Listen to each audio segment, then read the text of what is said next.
दोस्तों, स्वागत है हमारे YouTube चैनल केम40 में आप लोगों का। और आज हम पढ़ने जा रहे हैं केमिस्ट्री का एक बहुत ही इंपॉर्टेंट टॉपिक जिसका नाम है बॉन्ड ऑर्डर।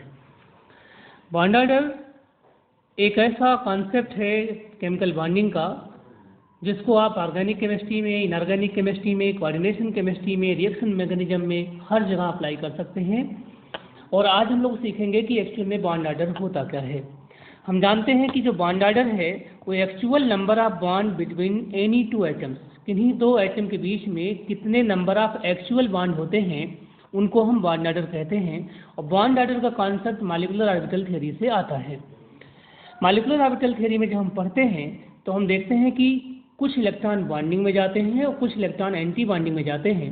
तो वहाँ से जो नंबर ऑफ बॉन्डिंग इलेक्ट्रॉन्स होते हैं और number of anti bonding electrons होते हैं उनका जो डिफरेंस होता है और उसका जो हाफ होता है उसको हम बॉन्ड ऑर्डर कहते हैं। तो bond order is equal to हो जाता है 1/2 number of bonding minus number of anti bonding, है ना।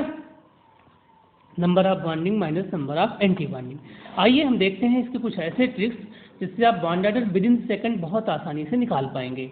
उससे पहले मान लीजिए कि अगर हमारे पास एक आइटम है ए और दूसरा आइटम है बी और इनके बीच में एक सिंगल बॉन्ड हो।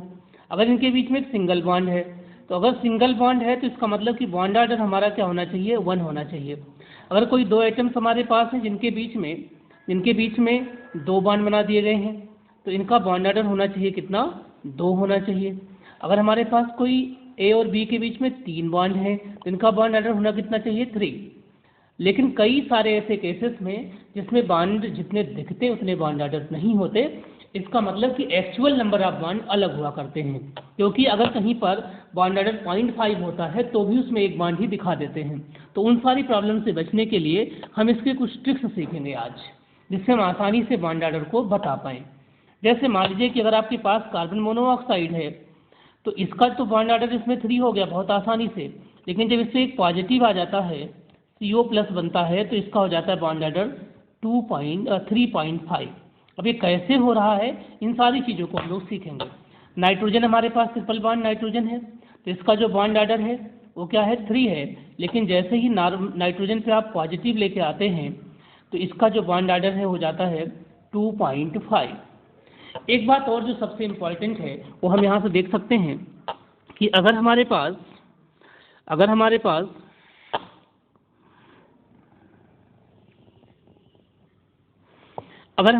कार्बन कार्बन सिंगल बॉन्ड हो, कार्बन कार्बन सिंगल बॉन्ड हो, कार्बन कार्बन डबल बॉन्ड हो, कार्बन कार्बन ट्रिपल बॉन्ड हो, तो हम देखते हैं कि इनका जो बॉन्ड ऑर्डर होना चाहिए एक्चुअली में इसका 1 होगा, इसका 2 होगा, इसका 3 होगा।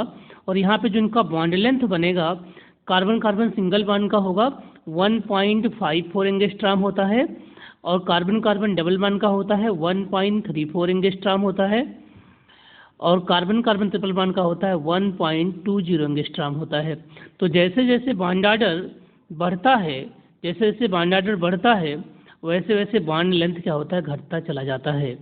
ठीक है, तो इस तरीके से हम एक कोरिलेशन भी बहुत आसानी से निकाल पाएंगे कि अगर किसी पर्टिकुलर मॉलिक्यूल के लिए बॉन्ड ऑर्डर मालूम हो तो मैं क्या क्या चीज़ें बता सकता हूँ, कौन कौन से ऐसे फैक्टर हैं जो बॉन्ड ऑर्डर पर डिपेंड करते हैं। तो बॉन्ड ऑर्डर की जो प्रपोर्शनल चीज़ें होती हैं जो बॉन्ड ऑर्डर बढ़ने से बढ़ती हैं, उसमें सबसे इम्पॉर्टेंट कॉन्सेप्ट है स्टेबिलिटी।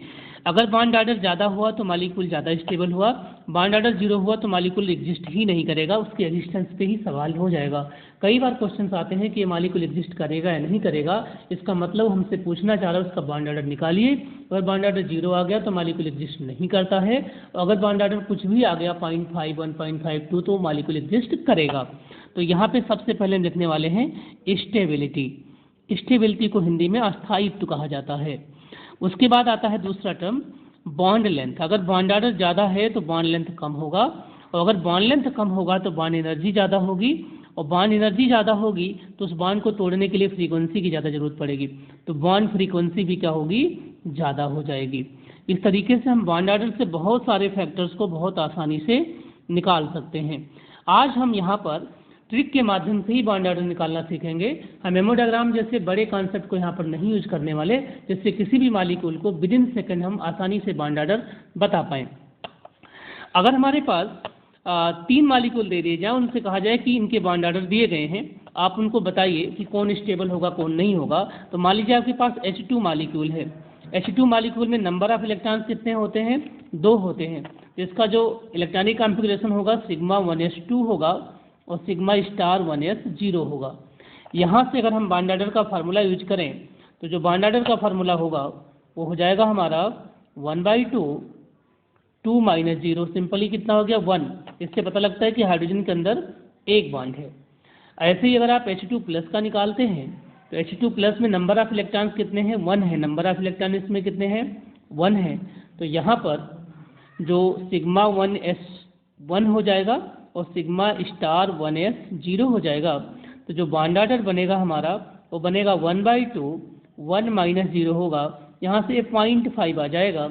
और जब मैं H2 माइनस का बनाऊंगा तो H2 माइनस में नंबर ऑफ इलेक्ट्रॉन्स 2 होते हैं।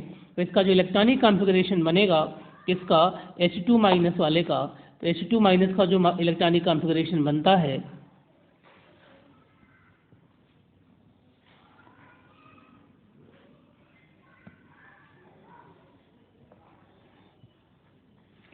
ये हो जाएगा हमारा simply sigma 1s2 and sigma star 1s2। Okay, तो ऐसे केसेस में बॉन्ड ऑर्डर फिर से 0.5 आ जाएगा हमारा, क्योंकि पॉइंट इसमें आ जाएगा हमारा बॉन्ड ऑर्डर हो जाएगा H2 माइनस में। H2 माइनस में हमारे पास इलेक्ट्रॉन्स हो गए 3 होते हैं, 3 हो जाएंगे। तो यहाँ पर 1 होगा, तो यहाँ पर भी 0.5 आ जाएगा।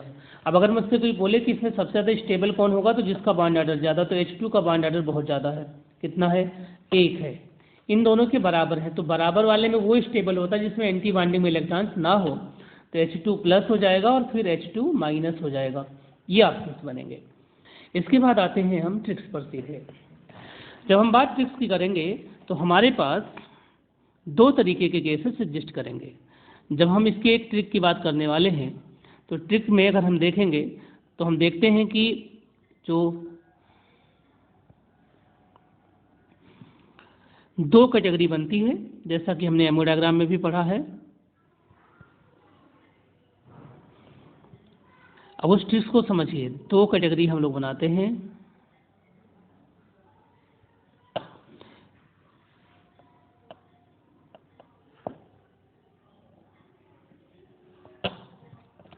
पहली कैटेगरी में हम उन मॉलिक्यूल को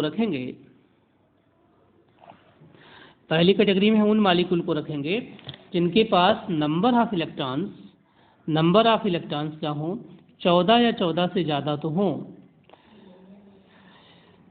जिसमें नंबर ऑफ इलेक्ट्रॉन 14 या 14 से ज़्यादा हों और 20 से कम हो। तो इसमें जो बॉन्ड ऑर्डर आपका बनेगा वो हो जाता है 20 minus number of electron divide by 2, ऐसा हो जाता है। और इसको हम आसानी से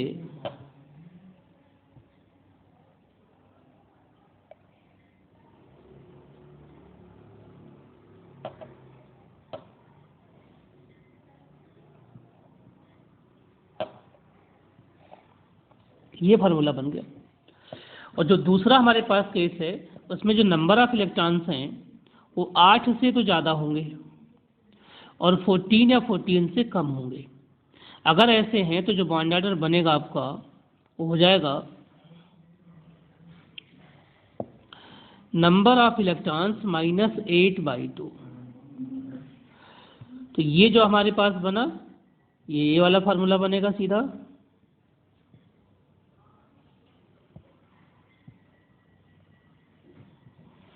तो इस फार्मूले का चमत्कार देखेंगे कि आप एक ही सेकंड में किसी को भी बता सकते हैं आसानी से बॉन्ड ऑर्डर। जैसे मान लीजिए कि आपके पास O2 मॉलिक्यूल है, तो O2 मॉलिक्यूल में कितने इलेक्ट्रॉन्स हैं, 16 इलेक्ट्रॉन्स हैं। तो बॉन्ड ऑर्डर कितना हो जाएगा 20 माइनस 16/2 मतलब कि 2। आपके पास O2 प्लस है, O2 प्लस में कितने होते हैं 15 इलेक्ट्रॉन, तो 20 माइनस 15/2 2.5। आपके पास O2 पे डबल प्लस है तो 20 माइनस 14/2 3 हो जाएगा। तो यहाँ से देखते हैं कि O2 प्लस का बॉन्ड ऑर्डर ज़्यादा है O2 प्लस से और फिर O2 का है। ऐसे अगर हमारे पास C2 हो जाए या B2 मान लीजिए, B2 में 10 इलेक्ट्रॉन्स होते हैं तो 10 - 8/2 इसका बॉन्ड ऑर्डर कितना हो जाएगा? 1 हो जाएगा। अगर हमारे पास C2 मालिक्यूल उसमें 12 इलेक्ट्रॉन्स होते हैं तो उसका बॉन्ड ऑर्डर हो जाएगा 2, 12 - 8/2। इस तरीके से हम आसानी से उन मालिक्यूल्स का जो कि होमोडायटॉमिक्स हैं और जिसमें नंबर ऑफ इलेक्ट्रॉन्स 8 से लेकर के 20 तक होते हैं आसानी से हम निकाल सकते हैं। फ्लोरीन का निकालना हो तो फ्लोरीन का निकालोगे तो फ्लोरीन में होते हैं कितने? 18 इलेक्ट्रॉन्स, तो बॉन्ड ऑर्डर 1 हो जाएगा, 20 - 18/2। आगे बढ़ते हैं और हम उन मालिक्यूल पे फोकस करते हैं जो बाई नेचर साइक्लिक होते हैं। जो बाई नेचर क्या होते हैं? साइक्लिक होते हैं। जैसे मान लीजिए कि आपके पास एक मालिक्यूल है जो बेंजीन जैसा है, जो बेंजीन जैसा है। अगर मुझे बेंजीन मालिक्यूल के बारे में कोई कहे कि आप उसको कैसे बनाएंगे, ठीक है, तो हम उसको भी बना सकते हैं बहुत आसानी के साथ। या मान लीजिए कि बेंजीन मालिक्यूल ऐसा है हमारा,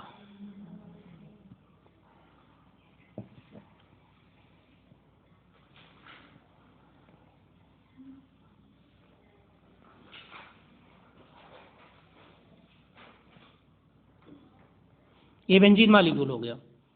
बेंजीन मालिक्यूल में अगर मुझसे कोई बॉन्ड ऑर्डर पूछता है तो bond order for ring compound, cyclic compound, तो बॉन्ड ऑर्डर क्या होता है? हम लिखते हैं total bond in ring, total bond in ring, total bond in ring divide by total atom in ring, total atom in ring. इस ring में total कितने एटम्स हैं? तो हम जानते हैं कि बेंजीन में टोटल बॉन्ड कितने हैं? 2, 3, 2, 5, 1, 6, 2, 8, 1, 9, 9 बॉन्ड है। टोटल आइटम कितने हैं? 1, 2, 3, 4, 5, 6, 6। तो 9/6 जो को अगर आप सॉल्व करेंगे, 9/6 को अगर आप सॉल्व करेंगे तो ये हो जाएगा कितना? 3/2 इक्वल टू भी 1.5। इससे पता लगता है कि बेंजीन में ना तो कोई डबल बॉन्ड है और ना ही कोई सिंगल बॉन्ड है, सारे बॉन्ड 1 और 2 के बीच के हैं, 1.5 के हैं। ऐसे मान लीजिए आपके पास ये वाला मालिक्यूल है, इस मालिक्यूल में बॉन्ड ऑर्डर निकालना हो मुझे, तो मैं क्या निकालूंगा इसका bond order? Simply bond order इसका जो होगा, टोटल नंबर ऑफ बॉन्ड 2, 1, 3, 1, 4 हो गया और टोटल आइटम्स हैं 1, 2 और 1, 3, 1.33। अगर हमारे पास कोई दूसरा मालिक्यूल है पेंटागन टाइप का, ऐसा है, इसका किसी ने हमसे बॉन्ड ऑर्डर पूछा कि बताइए क्या होगा, तो हम देखेंगे 1, 2, 1, 2, 4, 5 और 1 6, 6 हो गया डिवाइड बाई 5, 6/5, तो 1.2 हो जाएगा। इस तरीके से हम किसी साइक्लिक कंपाउंड का आसानी से बॉन्ड ऑर्डर निकाल सकते हैं।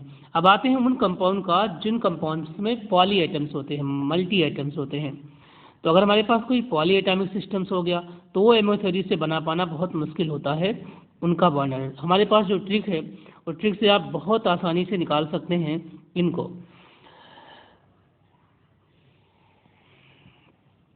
ट्रिक ये है कि आपको जो बॉन्ड ऑर्डर निकालना है सिंपली टोटल कोवैलेंट बॉन्ड,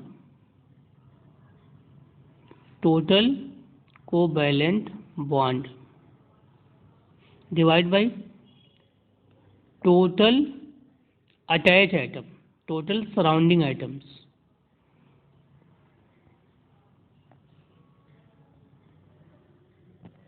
जैसे मान लीजिए आपके पास सल्फेट है, तो सल्फेट में अगर मुझसे कोई पूछे कि सल्फर का बॉन्ड ऑर्डर क्या है, यहाँ पर इस मालिक्यूल का बॉन्ड ऑर्डर क्या है एक्चुअल में, तो हम बॉन्ड ऑर्डर कैसे निकालेंगे?